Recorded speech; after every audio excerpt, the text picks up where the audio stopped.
Basically, yesterday we have a lady here, Abigail.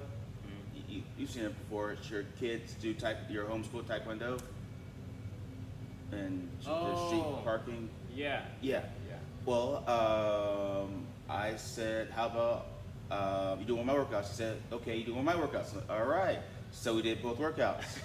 So with her workout, it was, if I get this right, it was basically 40 rows, Okay. and then you go bite 22 calories, and then you do 40 presses, Okay. and then you go bite 22 more calories. You just keep going. I think this was like twice or something. It was a lot of Okay. stuff. Dang. And then after that, we did my workout.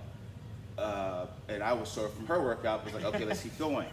And with my workout, you You're like take, exhausted and you win. kept going. She wouldn't get sore. I'm like, all right, let's do this. You get a band, you walk out, you have a medicine ball, and basically she's out there, she's throwing the ball, you squat, you do that, squat, 15 times. Ah, And then once you're done with that, she just slams the ball. Then I have to go do the other stuff. So I turn back around. There's two small bands where you're rowing with the bands, constantly rowing with those about 50 times. You turn back around, you do 50 punches with the bands, okay. and then you turn back around and do like 15 squats with just the one band around your waist. Dang.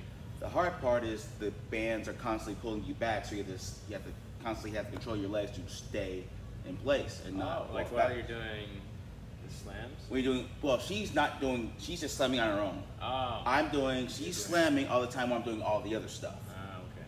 And then once I'm done, then we switch out. Then I help her out, throw the ball, bounce, whatever, pass, squats. And after that, I just throw the dang ball 1,000 times while she's doing everything else. So she ends up being like overall probably 30 squats, 50 pulls this way, 50 punches, and we do this about 3, 4 times. Dang. So yeah, I felt it later. Hope she felt it later. I'll text her later, see if she's okay. The goal, yeah. Because she wanted to get sore, right? Yeah, so that was the goal. Like, okay, let's kill ourselves. Let's absolutely wreck ourselves doing this. Yes. Dadgum. That was the plan, to completely, wreck ourselves. That's So awesome. yeah, so I did everything. So I'm feeling today. And then when I came back today, my goal was that every time I go take a break or go back to the bathroom, I try to do 12 strict form pull-ups, because it took me a while because I had shoulder issues, and then started doing dips. I can do like 5 or 6 at a time, because before I couldn't do it. That's why I talked to Dr. Luke over there. Oh, okay. And I'm trying to fix that. So now I can actually do dips again, so I Okay. just start out slow. Okay. So every time you go in there, you do 12 pull-ups and you do how many dips? Like 5.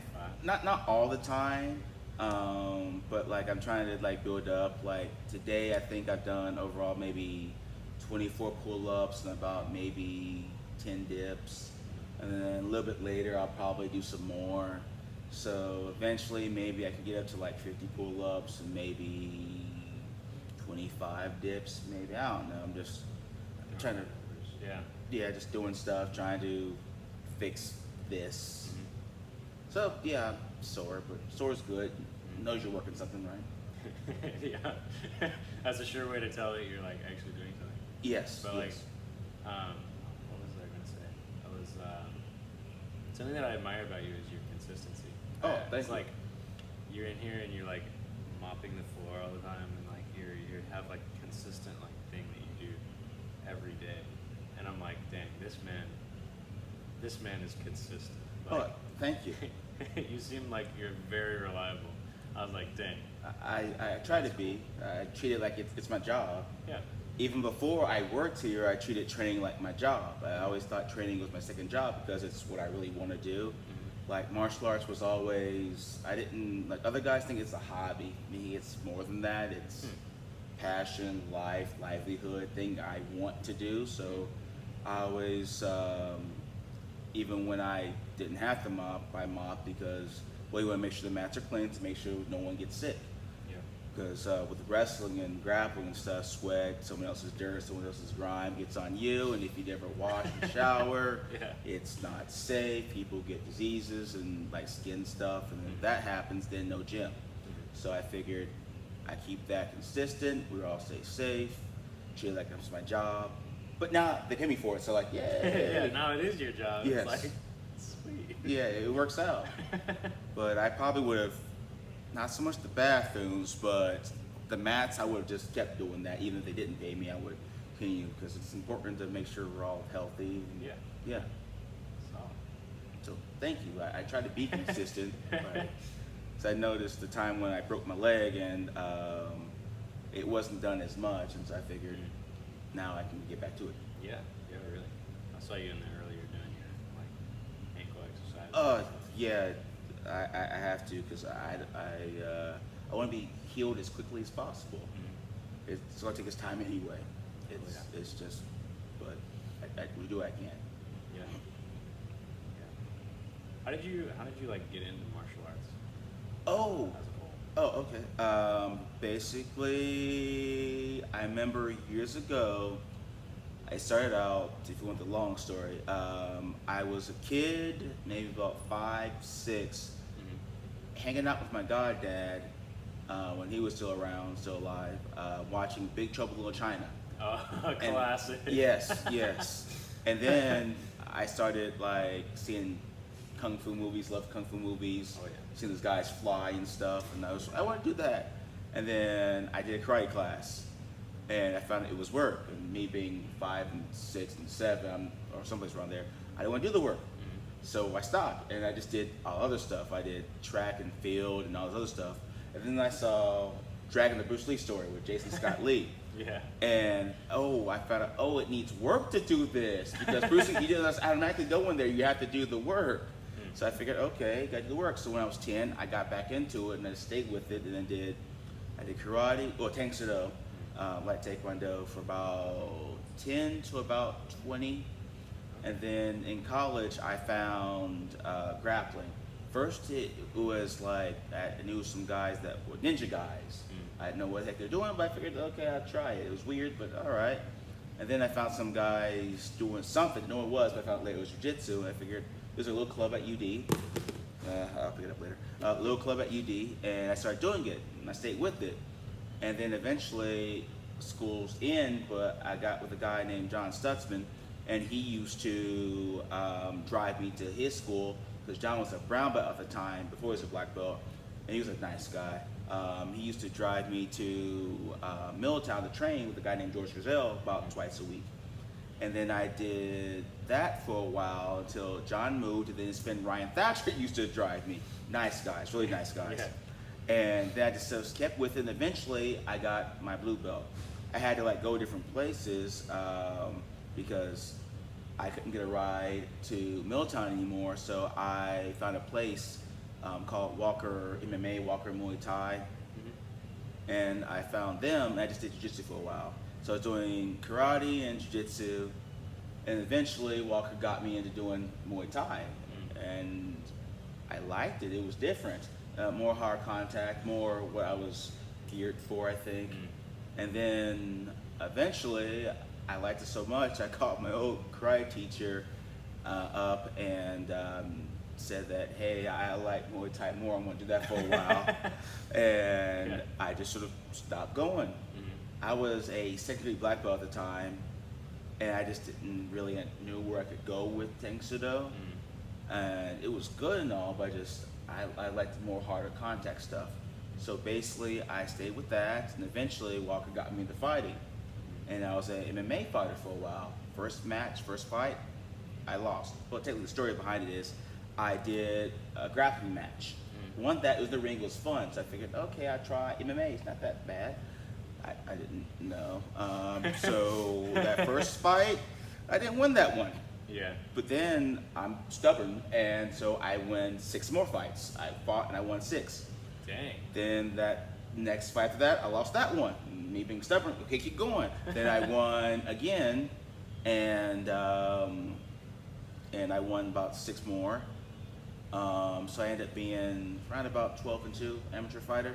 Dang. And at because one of those fights, the 12 fights, was a kickboxing fight, Muay Thai fight. I won that one. And then after that, I finally turned pro.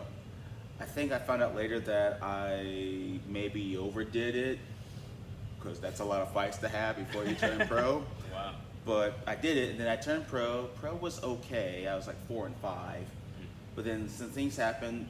During the time I was with Walker, we had different grappling teachers, and then I was one of them for a while. Then we found Bodie, who you know, and he was with us for a while.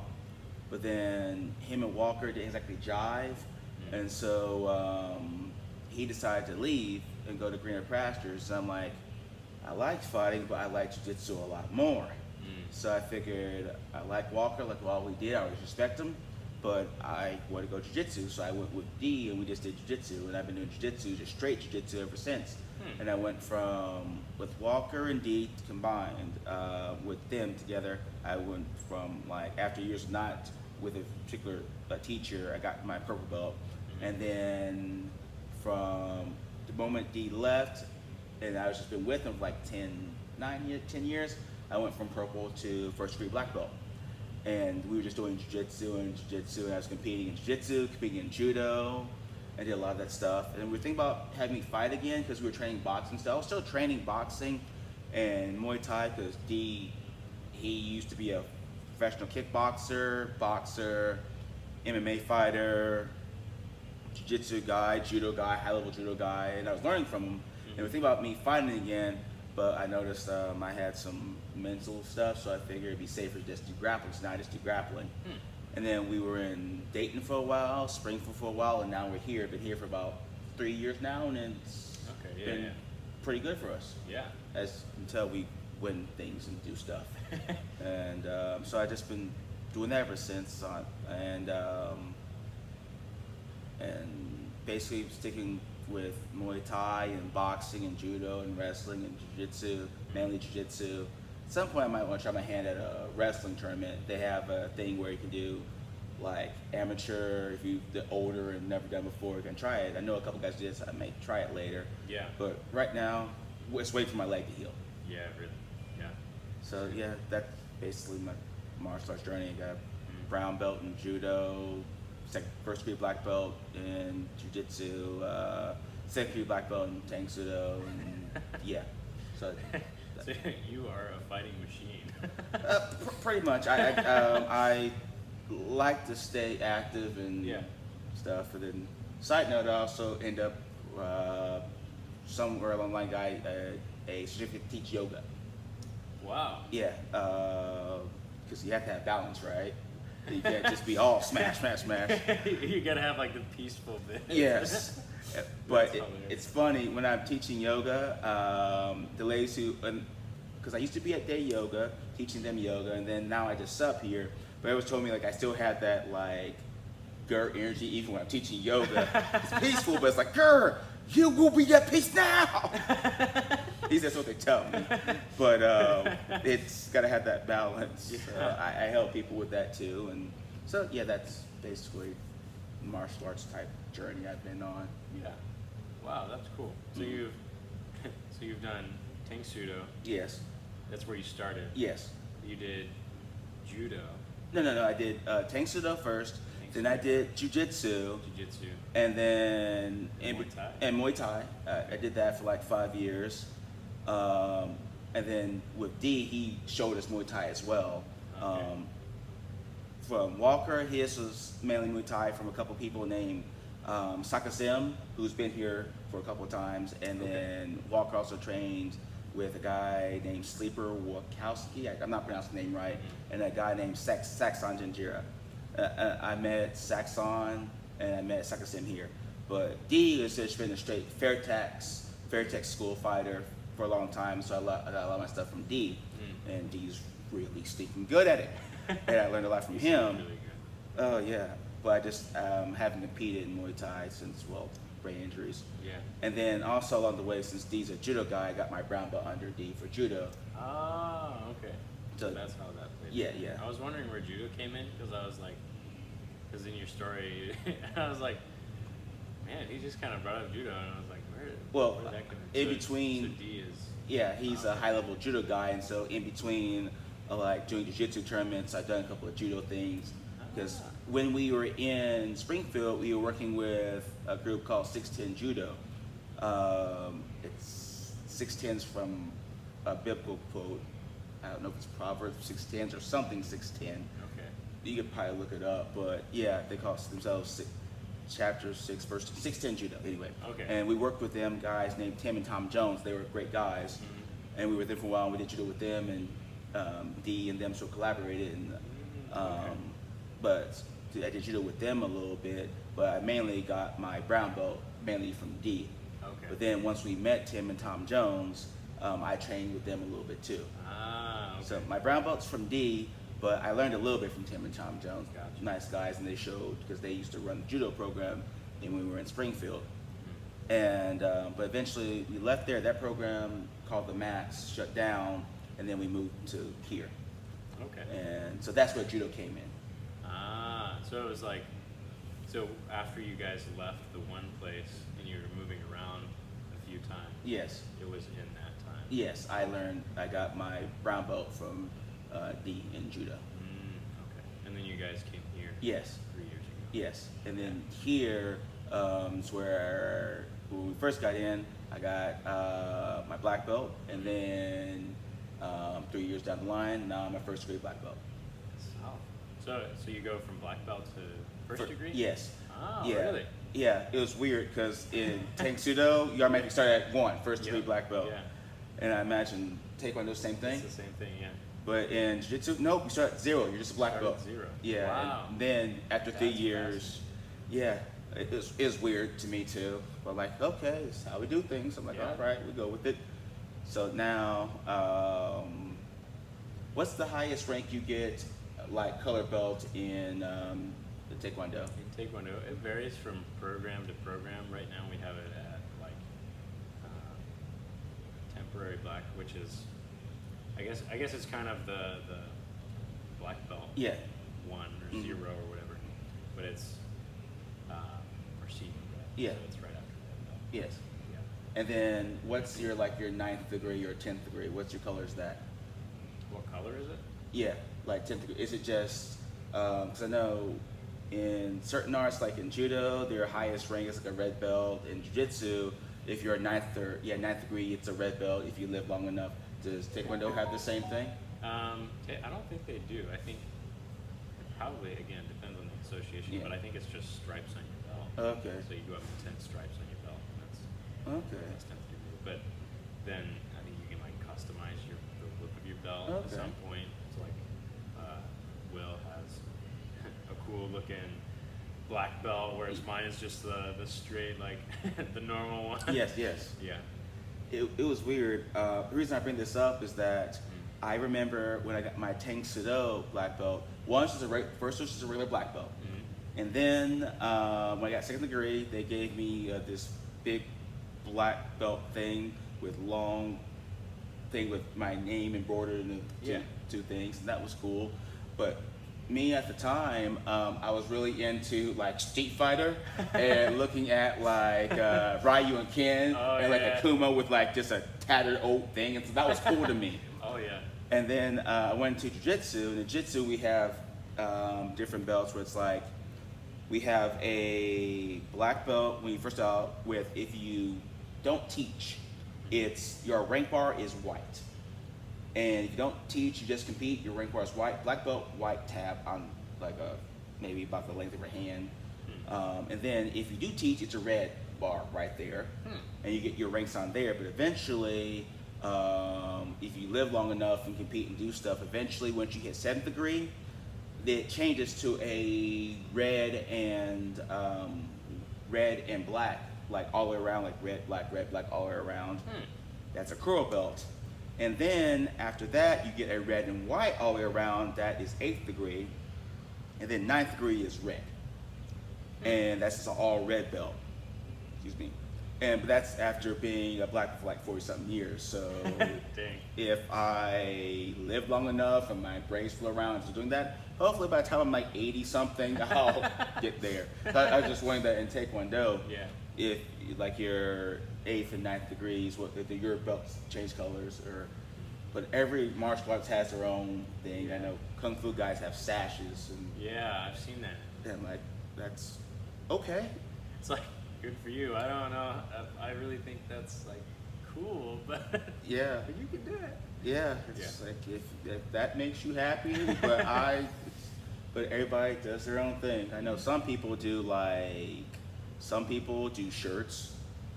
Really? Yeah, there's a thing called 10th Planet Jiu Jitsu.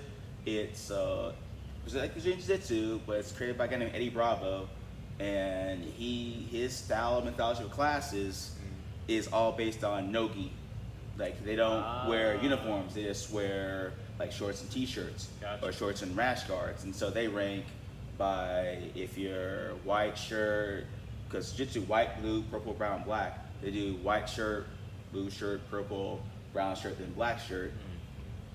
And then I know some people, like there's certain schools of Muay Thai or certain teachers that I forgot what it's called, but there's a thing that goes around your elbow, or not your elbow, but like your shoulder right here, and they change different colors that way.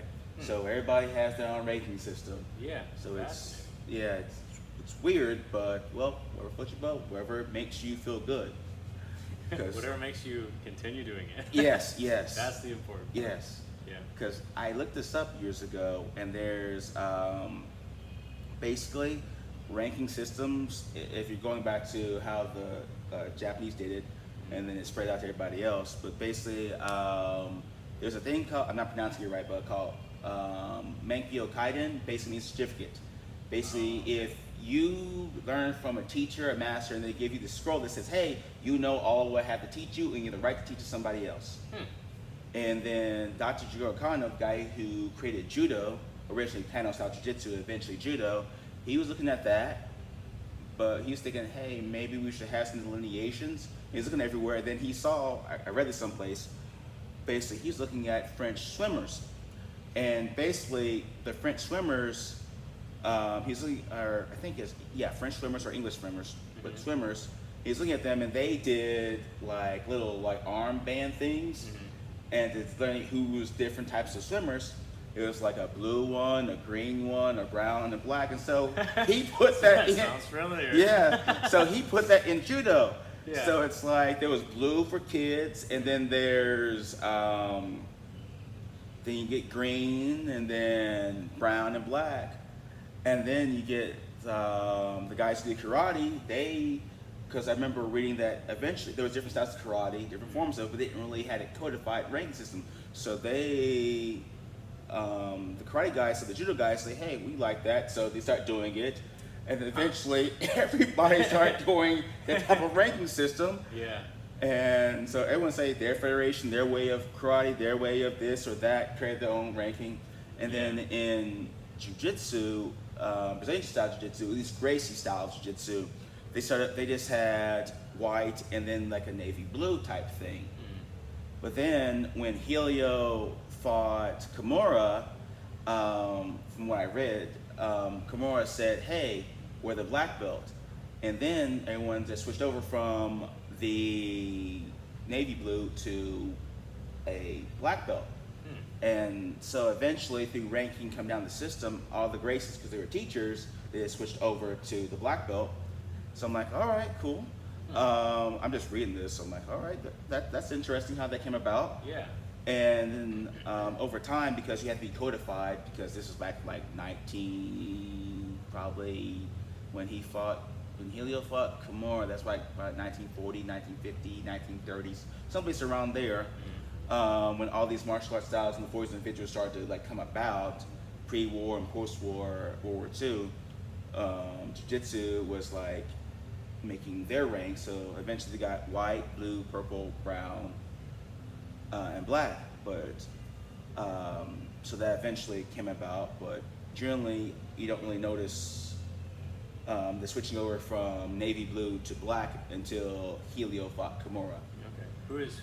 Oh, Helio let me tell you. Kimura? Let me tell Yeah, you. I was Yeah, like- that makes sense. Yeah. Helio Gracie, him and his brothers were the guys who started creating Gracie style Brazilian Jiu-Jitsu. Basically, you have a guy named Mitsuda Maeda. He trained in judo, or at the time, Kano style Jiu-Jitsu, because eventually they changed the name to judo later. Okay. But because Dr. Jigoro Kano basically, okay, history lesson.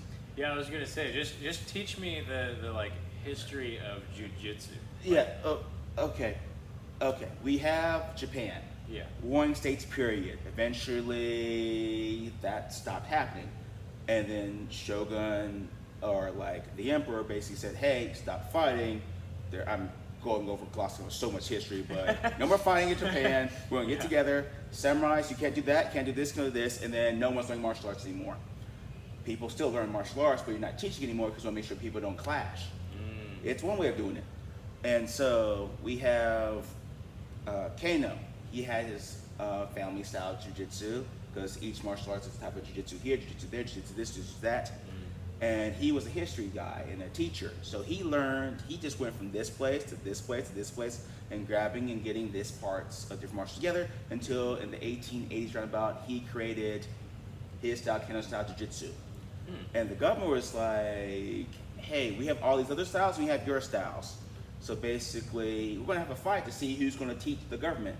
And Kano style won against the other styles of family style jiu-jitsu about, I think, 8-2. I'm getting the numbers wrong, but that's roundabout-ish, 8-2. And so basically, Kano style jiu-jitsu was created, and he created a hall called Kodokan, where he taught his style of Kano style jiu-jitsu.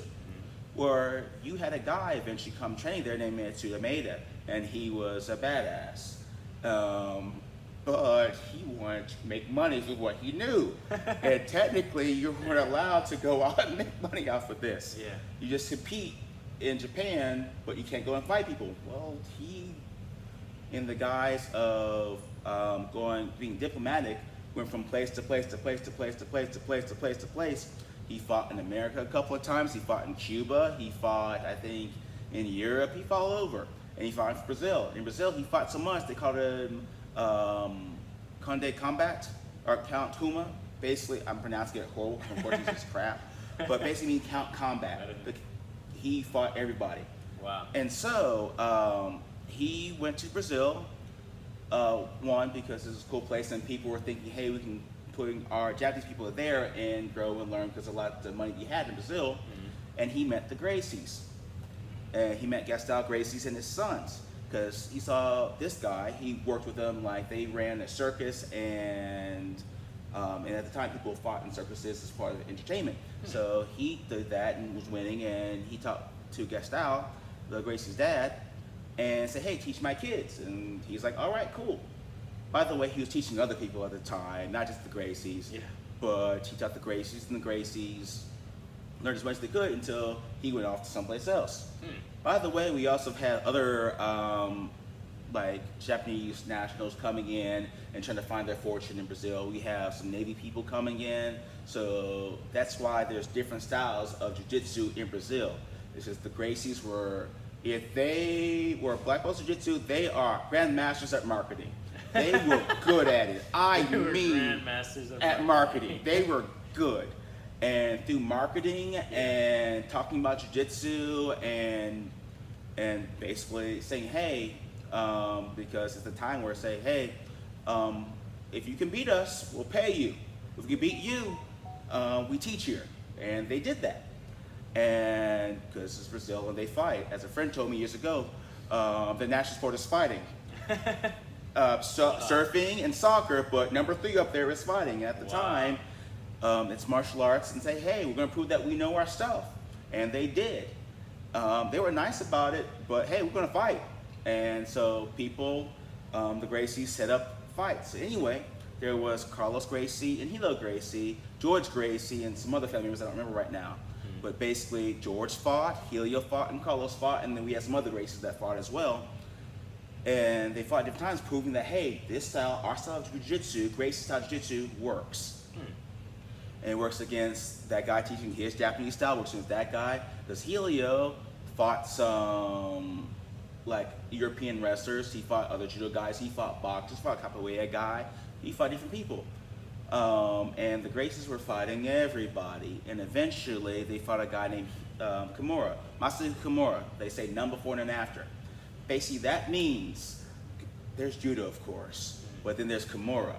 And Kimura, they're saying there was no one as good as Kimura beforehand, and there will be no one as good as Kimura afterwards. He was just that good. Wow. He was a Japanese judo champion. Huh. He was high level, and so basically Helio said, I wanted to fight you, Kimura, because George wasn't fighting anymore, and Carlos was like his manager. Carlos wasn't fighting anymore. So basically, Kimura's like, all right, cool, but you gotta defeat my second, basically my training partner. And there's videos online where Helio fought that guy, threw that guy, choked that guy. It took a while, but he did it.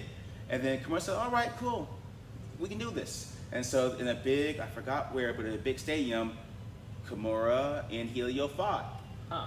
And Helio did his absolute best. But Kimura was Kimura. And Kimura threw him, knocked him unconscious, threw him again, woke him back up. He got him. Helio was fighting hard. But then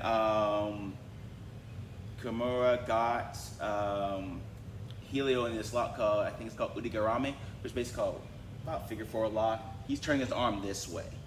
And Helio being stubborn, you see stubborn runs in Jiu Jitsu family, he did not want to tap. And so Kimura like, all right, here we go. Wow. And basically did the crank, and Helio was not going to tap. And so basically his brothers threw in the towel saying, please don't break our brother's arm more. Wow. But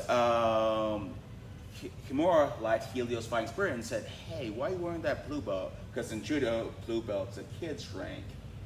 Because that's how the ranking went. Yeah. But in what Matsuya Maeda taught the Gracies, they just went to blue belt. I don't know if it's a kid's rank, but that's what they ranked them as, and that's the rank they went by. And so basically, after then, they all wore the black belts. But if you go through lineages, it basically goes, Matsuya Maeda taught the Gracies, Gracies taught somebody else, and eventually that guy taught somebody else, and eventually it came down to me. And it just branches. And it branched off. Huh. But we didn't start wearing the black belt until Kimura said Helio wore the black belt, and so everyone wore the black belt. Huh. And then over time, eventually the other ranks got in there. Huh. But that sometimes you see, because it's old school, you see old pictures of Helio with that blue belt on, because that was the traditional how he learned it rank. So sometimes you saw him with the red belt on, because he was a red belt. Sometimes you saw him with the blue belt on. Sometimes you see his son hoist to honor his dad with the blue belt. It just depends. But like we were talking about earlier, everybody has their own way of ranking. I'm like, all right, cool. I go with how my teacher ranked me. So basically my lineage goes Matsuya Maeda, Carlos to Helio, Helio to Carlson, Carlson Sr. to Carlson Jr., Carlson Jr. to Bodie, D. Freeman to me. I think I may have got some of the names wrong, but that's about right. So that's my lineage. That's impressive, though. Well, yeah, we have like a straight line going through. And with when we teach and go through things, we try to teach in that Carlson Gracie mode of, hey, we fight. We go. We teach you in our style of jiu-jitsu, and with how do we, as D to interpret it, we teach you how to fight. Wherever that fight is, we teach you how to get ready for it. So if it's a MMA fight, we got you. Grappling fight, we got you. Living the fight of life, if you're out there to fight somebody, we got you. So we try to keep that mindset, because with the way we teach and how we interpret it, Brazilian Jiu-Jitsu, Gracie style Jiu-Jitsu, wherever Jiu-Jitsu you have you, we want to get you ready for your fight. Yeah. Mentally, physically, ready to go. Yeah. So yeah, that's in a nutshell. I am definitely missing some bits and pieces. That's your idea of how the story and histories go. Yeah, that's really cool. I think like just first of all, it's really cool that you know like the lineage from like where it started to you. Yes. That's really fascinating. That's really cool. And I was gonna ask you about like you guys' training and like philosophies and stuff too, because I think that's really fascinating. And yeah, we basically, like I said, The Gracies and other Brazilians, national sport is fighting. That's part of their culture. It's a very passionate, let's do this type culture. But that also means, hey, they fight a lot. And so the Gracies wanted to be able to deal with that. Be good at fighting, be strong, because everyone wants to be strong. Like, we want to defend ourselves, Oh, yeah. we believe in peace, but we're ready. Yeah. We want to, like, it feels good. We want to be ready to do this if we have to. But the whole philosophy behind is, hey, don't want to get into fights, but if we get into fights, You're ready. you're ready. Yeah. Like, I tell my kids' class, this is the philosophy I try to teach them, hey, don't fight. You're going to compete, we compete in class, we compete in tournaments. Don't fight. But if you fight, win. If you fight, win. Yeah, that's Like, a good way to put it. Yeah, I say run away, get away, tell the teacher what you need to do. But at the point in time where you have to fight, I teach you to do win. You win. And what these philosophy is, our first rank after kids rank, right? White for adults, white, blue. A blue belt wins their fight. A blue belt deeps down, digs deep, and they win their fight. There was one time he told me, because usually you get after tournaments or after a thing called Shark Bay, I explain later, a ceremony that we have to get your blue belt, to see deep down deep. But what happened to one of his former students before he moved here is like he saw this guy basically get picked on. He was like delivering coke, and the guy another guy was there and was angry at him for some reason, got into a fight with him, and these guy beat that guy up because he had to defend himself. And so D's to the tape and be like, hey, okay, get a blue belt. Wow. That's how it works. It's like, can you win your fight? That's the philosophy. Huh. And so we train our people here to be strong, be tough, be resilient of mind and body. And as Dee says, try to be a good citizen. Try to be, because Jiu-Jitsu is transformative. Brazilian Jiu-Jitsu, Gracie Jiu-Jitsu, wherever Jiu-Jitsu teaches you to be resilient. Try to rely on yourself, because mindset is, hey, sometimes you have a point where no one's coming to save you, so you have to save yourself. You have a teammate, you have a friend, you have people here to help you. You have your parents, you have your friends, you have your loved ones. But you may be a place where, hey, you gotta defend yourself. Yeah. And there's one guy, I think it's Henzo Gracie. He's up there, I think he's his 6th degree. And basically, I think it was Henzo or his brother House said that, hey, at some point, someone had to take something from him. Was going to try to take something from me, and they choke the guy out. I'm being nicer about it. He has some cuss words in there. But it's like sometimes, hey, someone may attack you. You have to defend yourself. So we teach people first, defend yourself. Medals and all that stuff on the wall is awesome. But can you defend yourself? Can you make this work? So our strategy, our mindset is like, hey, teach you to defend yourself. Teach you to be able to deal with your situation. And honestly, not all jiu-jitsu schools are in that mindset nowadays. Don't get me wrong, a guy that's really good at sport could probably handle themselves. Yeah. But not everybody thinks in our mode. I'm not talking about Gracie Jiu-Jitsu, I'm not talking about one school over another. I'm talking about just the old school traditional the mindset of, hey, we're warriors first, sportsmen second. Because we can win medals, but can you deal with someone punching you? Yeah. And not all schools deal with that. And that's okay. Get it how you live, man. Make your money, win your sport. But we try at this school and other schools that's at least in the Carlson Gracie mindset.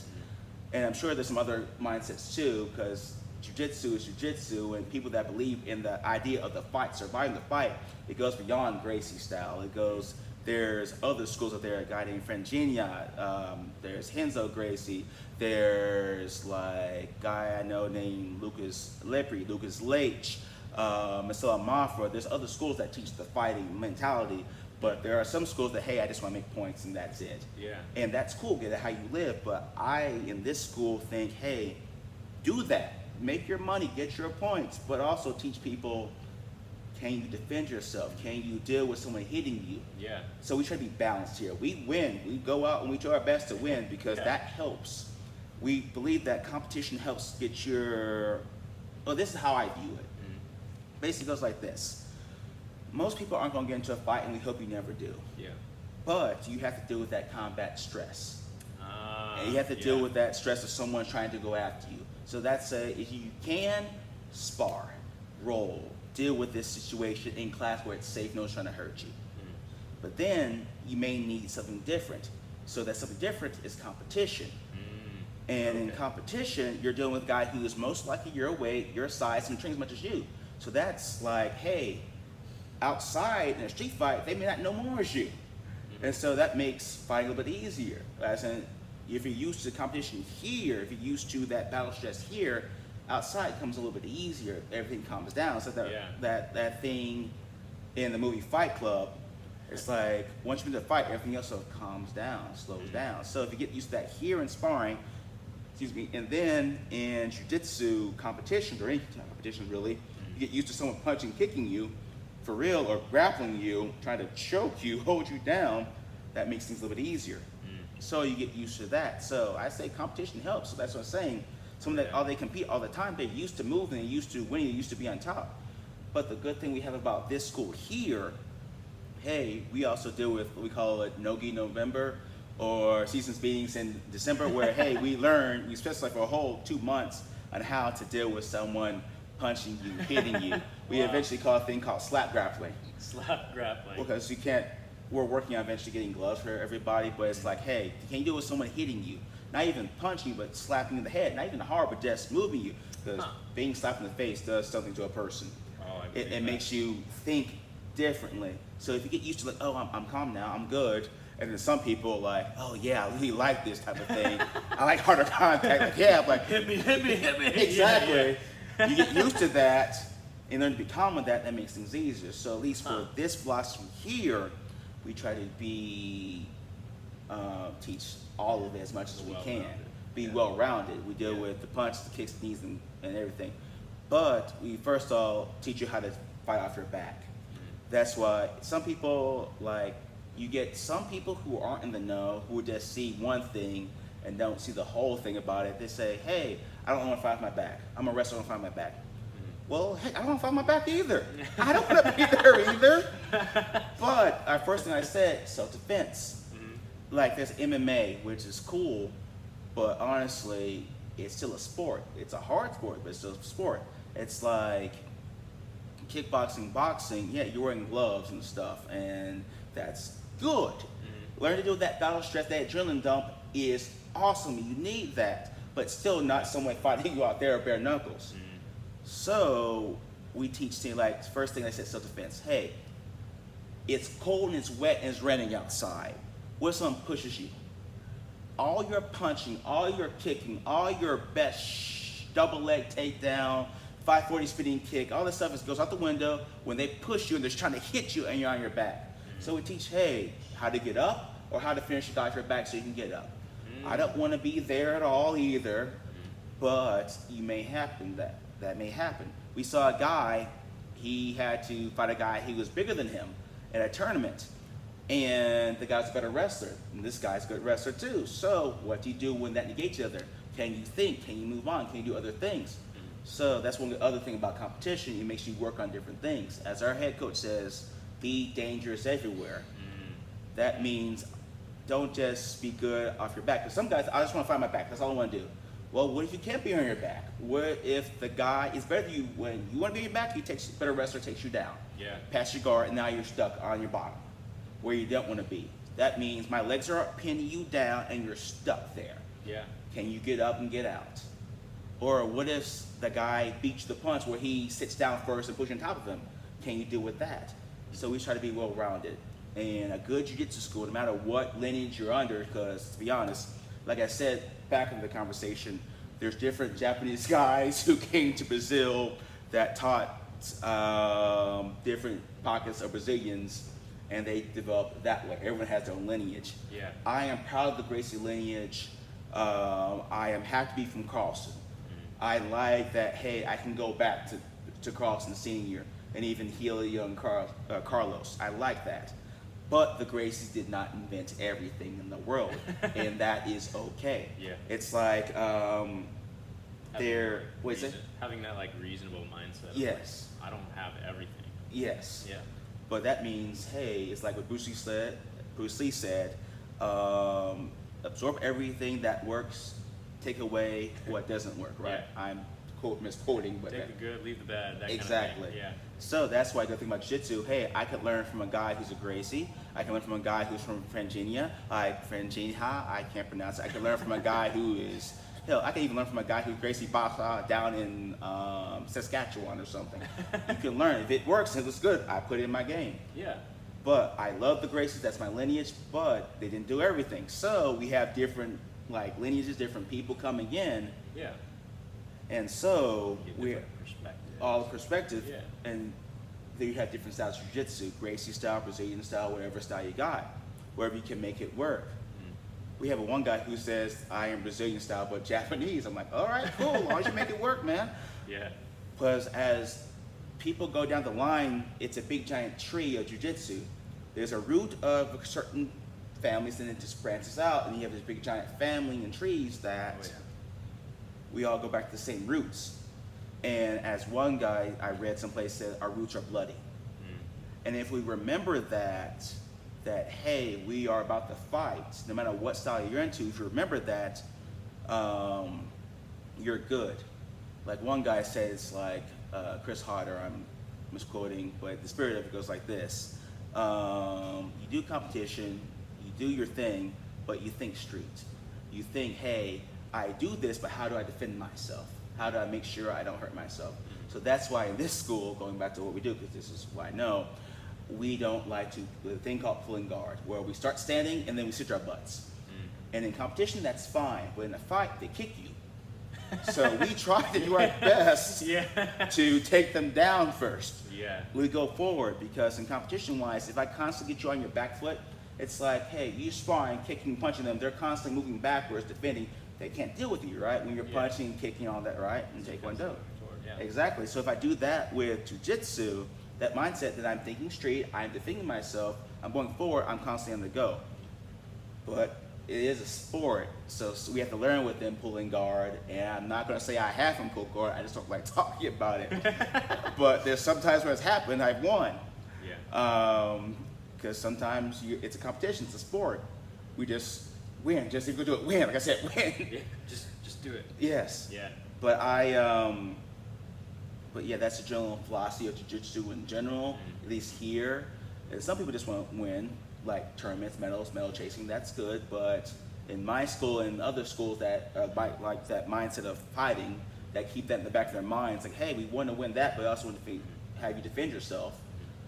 But we also don't want to go be bad guys and go out and fight everybody. Yeah. There are some points where there's times where rival factions, rival schools fight each other like in the streets, but yeah, we can't do that now. Well, especially America's world, there's lawyers. So if you're gonna, there's lawyers, there's lawyers, there's law. there's law. So now it's like, hey, we're gonna compete. We compete in tournaments. We compete in matches. Yeah. We go to open mats and roll that way. We don't just use it to beat people up, because that's never good. It's like that makes all martial arts bad. We're just going to beat people up. Yeah. So we compete and we fight, but and I'm Carlson Gracie. We definitely fight. I have fought and had my students fight other Carlson Gracies. Whether teams like flip a coin and like paper scissors rock, no, we fight. This is what we do. We fight. This thing, we just what we do. Yeah. There was one time I fought Carlson Gracie guy and he choked me unconscious. I'm still friends with that guy today. We were cool. I messed up. Friends with that guy. Yeah, it happens. We fight. It's what we do. But there's some schools that like flip coins in competition. I'm like, that's cool. Do what you want. But hey, we think fight. And so, and there's other schools that seem the same way. So we try to keep fighting in the back of our minds, but we still think that we can train anybody. Yeah. There's some guys that, hey, competition's not for them, but I can still show you what to do, and you can still be good here. Yeah, that way you're still well-rounded. Yes. For fighting. Yes, like what you're saying. Yeah. So we think that, yeah. So I think, like you're just talking about the whole philosophy of like Ghost Team. Yes. Right. Is really cool, and it makes a lot of sense now why a lot of people like the program is so big. Like you guys have a very big program. Oh, thank you. And you guys run it like every single day, right? Yes. Yeah. And it's just like, wow, now I understand why your program is the quality that it is, and like the amount of people that are in it. It's just fantastic. Oh, thank you. That's amazing. Thank you. Yeah. We think, I guess going back to what Dee said and I said, we want to make good citizens, good people. Yeah. Because as one time Dee told me, it's hard to train an asshole. Don't be an asshole.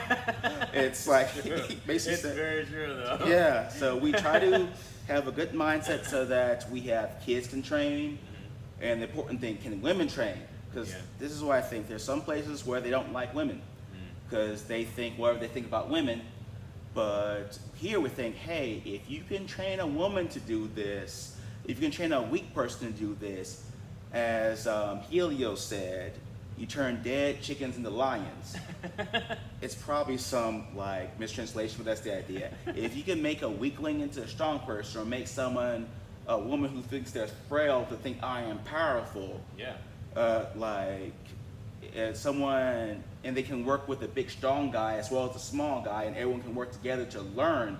Like the big strong guy can learn from the woman because the woman has better technique.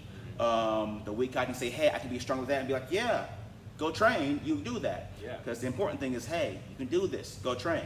Yeah. If it's something, go train.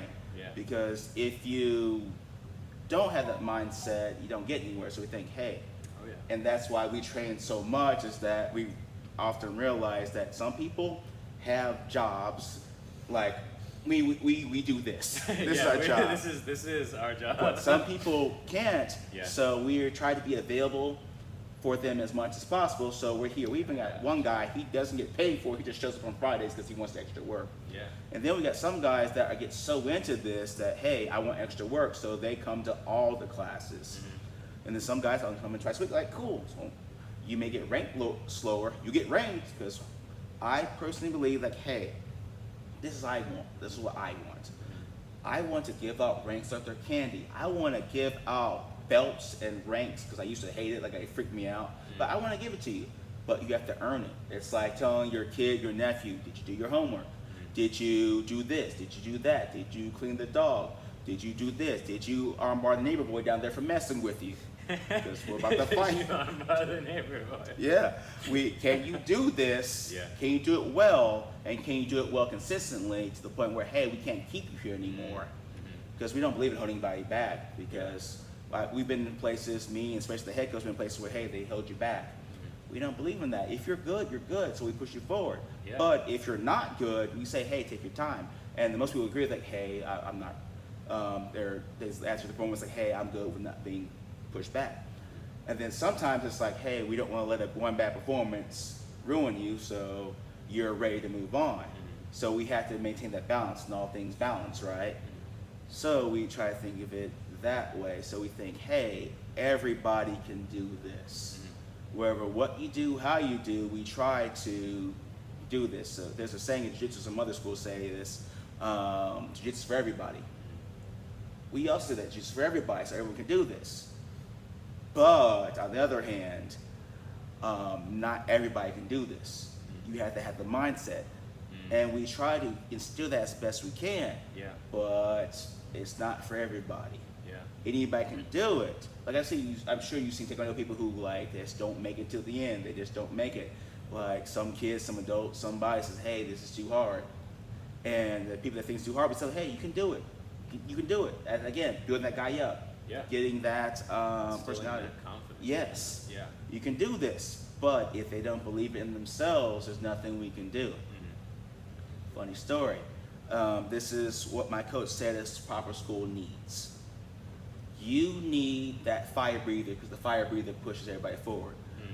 You need that guy that is to come in just twice a week. You need that guy that just wants to hear the stories, but they pay their money on time. Because the thing is, you get your fire breathers, but sometimes fire breathers don't make the money like you need, but they help in other ways. They keep pushing, so they do the best they can. They may clean the mats, they may clean this, they may do something. But being a fire breather helps push everybody else along. Yeah. They're like the engine. But you need those cars in between that, hey, I just want to come in twice a week, get in shape. You need those people. Then you need that guy that, hey, he's doing the best he can. He may not be the absolute best, but he's going to show up every day, and he's going to remember the stories, remember the tells. And when I'm an old man and you're an old man, you can't remember, that guy will remember the stories. And then after 10 years of doing this, once a day, twice a day. Eventually, he'll be a black belt because interesting about jiu-jitsu, all you do is just show up.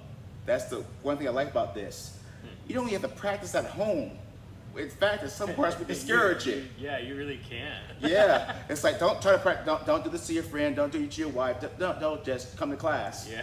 And then after 10 years, you'll be a black belt. Yeah. As Chris Harder said this, in 10 years, you can either be the same. I am misquoting Chris Harder, sorry, but he said in 10 years you be the same, or in 10 years you be a black belt. Why not be a black belt? Yeah. So you need that guy who he works a little bit, does what he can.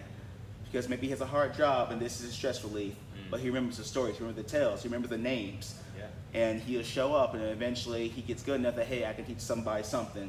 He gets that confidence. Yeah. And he comes in one day a week, but he comes in and after 10 years, he'll be a black belt or 15 depending. And you need those. You need a well-rounded gym. Because you can't have nothing but fire breathers because that scares new people. Yes. And nobody new will come in. Yeah, and you just can't have a weak gym with just slobs because that's cool, it's light, it's easy, but then no one will want to come in. yeah, they don't believe in your ability because, like I said, we have bloody roots in jiu-jitsu.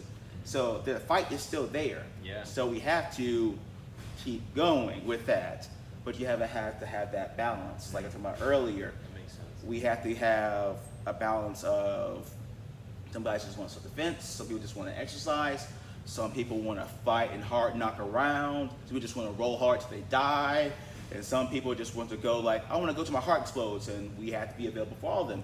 So hence we're here all the time. Yeah, really. And we just like it, and we enjoy it, and we have a good time.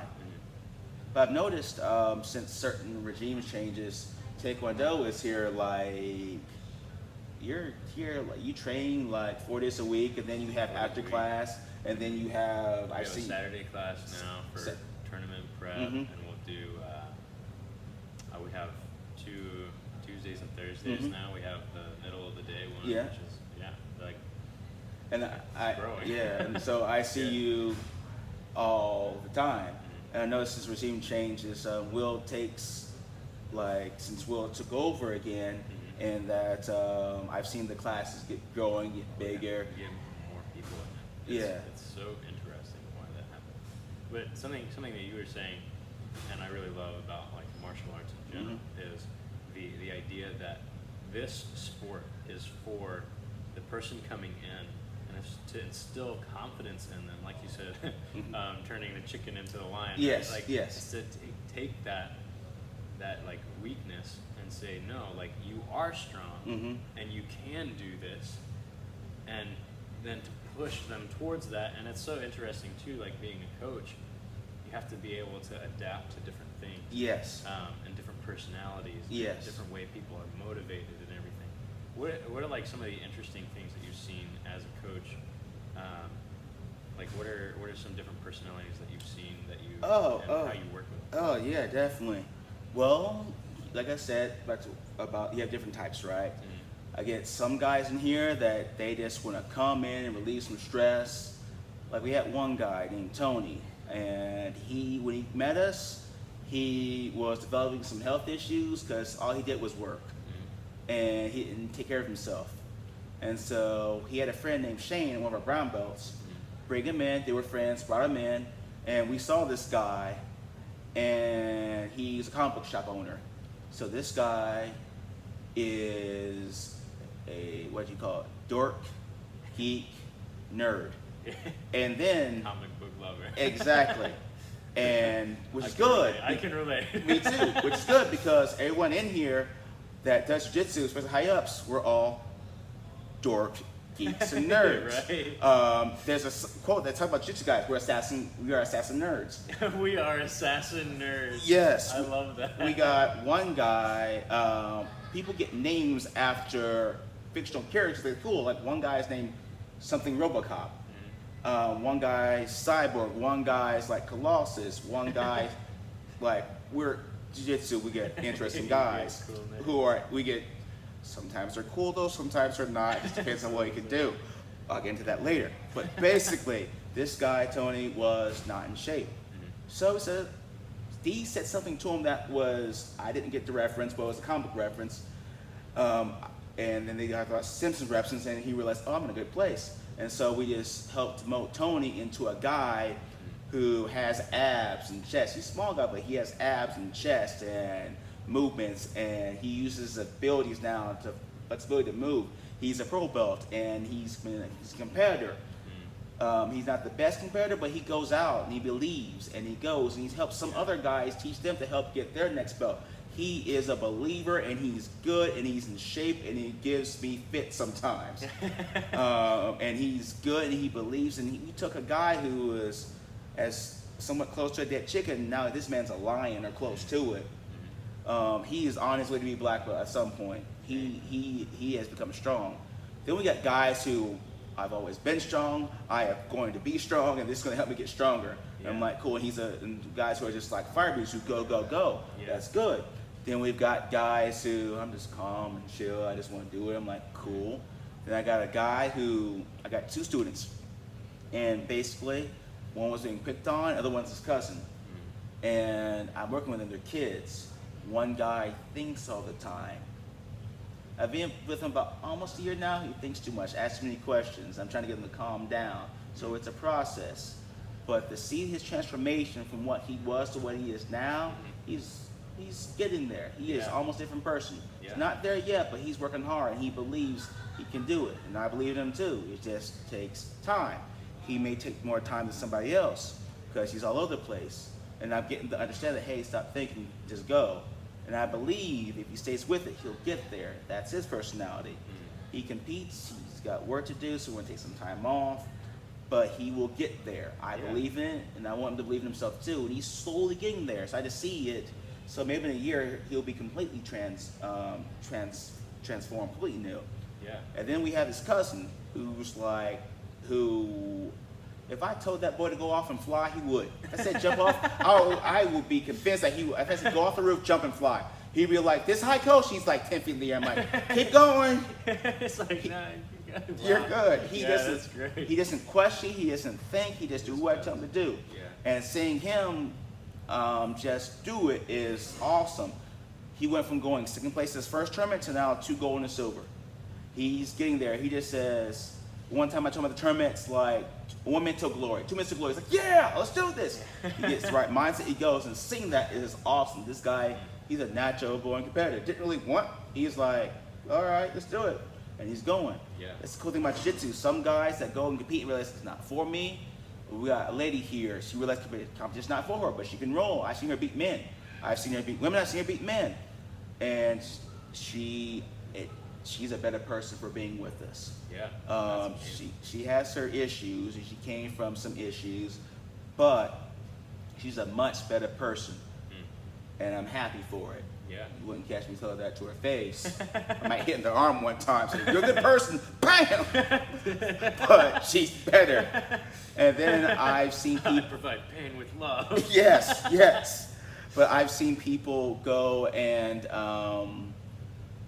this is what, okay, back to my comic book nerd roots. Mm-hmm. There is, Captain America, First Avenger? Oh, yeah. There's a scene where the doctor, Erskine, is talking to him and says, this serum just brings out who you really are. Mm. And so the serum in Red Skull made him to that. And then that serum that brought out Steve Rogers turned him to Captain America. Mm.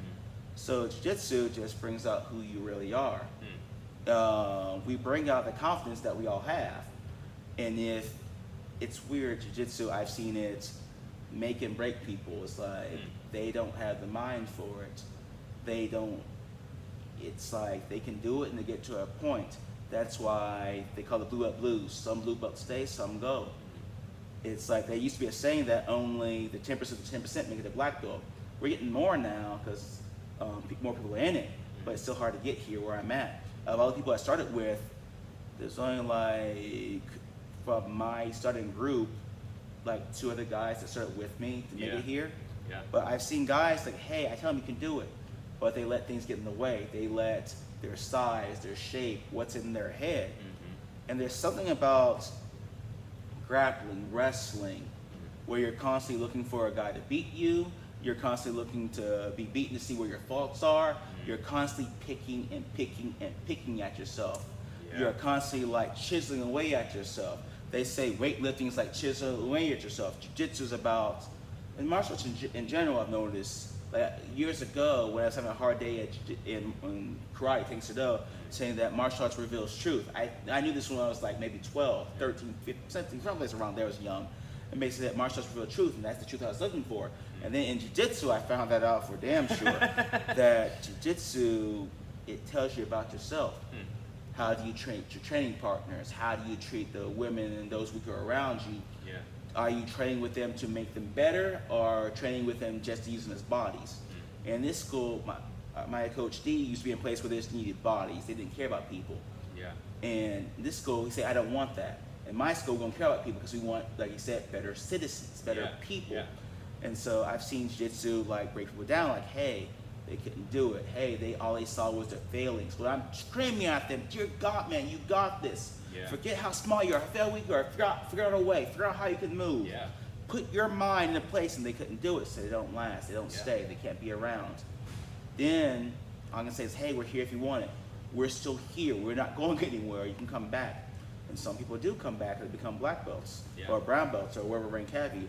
And some people, like, they just, it's sad, but they leave for reason this, reason that. And then you get people like, hey, we had a guy named Greg. We were in, when we were in Springfield, he was coming from Piqua, 45 down, 45 back, but he trained. And now he's like, I think he's a second or third degree brown belt now, almost a black belt. He's close. Yeah. He's got like 2 steps, 3 steps as brown. We're a lot closer now, but he's a believer. He comes in, he had back injuries. He's over there stretching, helping out when he can. That's the thing about jiu-jitsu. Sometimes it's a hard mistress. It's a hard thing to go into. And so some days, I'm just going to do an arm bar. Good. Where I tell the guys who don't train, like, hey, I want to get ready. Sorry, let me slow down. Jiu-jitsu, some people say, I want to get stronger to jiu-jitsu. No. I want to get more cardio before jiu-jitsu. No. And we're thinking, no, that's not how you do it. You do jiu-jitsu and that makes you strong. We do jiu-jitsu and that makes you have cardio. There's a funny story. A guy was talking to Hoist Gracie. The guy was in UFC 1 and 2 and I think 3 and beating everybody. Who's probably the reason why half of us do what we do. Yeah. One guy's asking him, hey, I want to get better jiu-jitsu. So I run, I lift, I do all these things. So he said, the guy told him, like, hey, be nice about it, but the only way to get better jiu-jitsu is to do jiu-jitsu. Yeah. The only way to get better taekwondo is to do taekwondo. Oh, yeah. To do martial arts, you have to do the sport. Everything else we do is for the sport. And some people forget that. They go into weightlifting and do this and that. But no, if you want to get better at this, you have to show up and do it. Yeah, you have to do it. Yeah. You have to do the thing that you're Trying to do. Yeah. You have to get better. If you want to get better at arm bars, you do arm bars. Lifting is a supplement. We lift to keep our body strong. It's like jiu-jitsu pulls you apart to get you flexible because it's constantly twisting this way, that way. So we lift to make those joints stronger. We lift to do sports performance to get faster at a move called shot. You know what a shot is? Double leg takedown like in wrestling. I get low, I run at you, grab your legs. We get stronger in parts so we can better do it, but we do not. Do like a final thing. Okay, what was I talking about again? You're talking about. Oh yeah, I'll be done. Basically, jiu-jitsu brings out what's inside of you, and I've seen it break people. I see people become mega men, but like I said, jiu-jitsu breaks you down, so we do things to improve. And I'm glad you have a PT here, Dr. Luke. Shout out to Dr. Luke, he helps me out, and Dr. Val. Yeah. But basically, so sometimes we have to take breaks, as in Greg, sometimes he sits, he drills a little bit, then he sits down. And that's cool. Like I said, we take everybody. We take you as you are. So you do what you can do, and then we work with you. Some people only do like 5 arm bars, and that's fine. But some people freak out about that. That's all I do. No, it's okay. Yeah. Do it, heal up, do this, then we get better at it. So basically, we've seen guys like Greg, sometimes he takes breaks, but then he gets back in shape, and then he goes out and win 10 IBJJF medals. IBJJF is a high-level tournament where he goes out and competes in a lot. But the dedication of this man, Greg, he travels like hours, now it's a couple minutes. So that proves dedication, how much this sport can do for you if you do it, or martial arts in general. Because I've seen people like, hey, I come from an hour away to come and train every day. I'm like, good. You have heart. Keep going. You're committed. Yeah. And that, going back to what you said about consistency. Consistency is commitment, and if you have commitment, you can do a lot of things with that. And that's why I was not the best, the brightest, the strongest. I just kept showing up. And this is what also I like quoting Chris Carter because he's cool. He's one of the early American black belts. He basically said, it's not about who's the best. It's about who's left. It's about who kept going. Yeah. It's about that guy who only came in twice a week and kept showing up. Now he's a black belt. It's not about who's the best. There's a lot of guys who's the best, but then you'll hear about me more. But it's about who stayed with it, who's consistent, who has committed, who was a believer.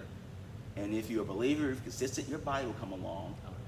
It's like if you have a hurt arm, we work with the other arm. Hurt leg, we work with the other leg. These guys let me train and teach even though I have a broken leg. We work around it. We work with you. I have one guy, he hurt his leg and he took him a while. He just coached, he just sat, he just talked. They let me do the same thing. Our head coach has some issues, some of these roles, some of these don't. But as long as you put in the time and the effort, we make you more. If you want to be more, if you're good inside, we do that with you. So yeah, Jiu Jitsu is life changing.